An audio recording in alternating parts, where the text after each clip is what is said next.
ku zo ku taya ni wa angon Indo godiya. Assalamu alaikum warahmatullah. Duk da dai abin da nake so a mun godiyar akai, maybe wasu za su ce ma ba abin faɗa bane a nan, wasu kuma za su fahimci dalilin da yasa ne haka. So tun da dai bayan da aka yi biki, wannan shine zuwa na umra na farko bayan biki. To tun ma da aka yi biki ba da ɗaya nake ta san in je, ban samu na tafi ba sai daga bayan na zo na tafi. To sai muke tattauna na ce mishi ka fi san na saba tafiya. Ba ma shi ba dai gaskiya kusan duk wanda ya dan sani hakan nan ina kan je Saudi akalla sau 3 sau 4 a shekara. To dai aikin hajji ne ma dai ban cika zuwa ba, amma umra ina yawan zuwa masha Allah. Ba abin da zamu ci wa Allah sai godiya, mun roƙa kuma Allah ya bamu. So duk wanda ya je umra ya roƙi Allah ya bashi ikon dawa duk sanda yake so, bi iznillahi ta'ala zai ga sakamakon haka.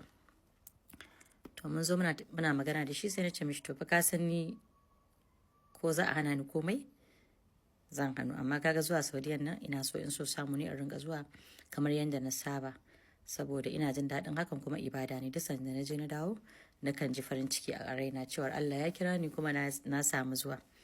Sai ya ce in dan wannan ne in kwantar da hankali na, daga yanzu ma kawai free ticket ne, ko ina da nawa kuɗin ba sai na biya ba. Saboda haka automatically kawai na tashi tafiya ce in bashi notice din koda sati ɗaya ne, in ce mishi rana ita yau zan tafi Saudi ko ƙasa da haka, kawai ni da shi a dawo lafiya ne da kuma free ticket. Karshe dai ya ce shi zai ɗauki nauyin tafiya, in ma so 10 nake son zuwa a shekara in je ai ibada ne, in na je kuma addu'a zan mana gabaki ɗaya. Saboda haka ya bani free ticket, ya bani free get pass zan ce ko ya zan kira abin, irin dai free tafiya, ba wani notice, ba wani a'a kina yawan yin tafiya, ba na son yawo da sauransu. Duk sanda na tashi tafiya in dai Saudi ne to free ticket ne da ni, number 1. Number 2 kuma idan so 10 nake son zuwa ba so 3 ko so 4 kamar yadda na saba zuwa ba, kawai in yi magana in na bada notice in sati ɗaya ma ya isa, kawai in tashi in tafiya ta. To gaskiya na ji daɗi, ya faranta min rai, Allah ya saka da alkhairi, saboda wannan gudunmuwar da ya bani ta zuwa ziyarar ma'aiki ya fi duk wani abu da zai min muhimmanci a wajena.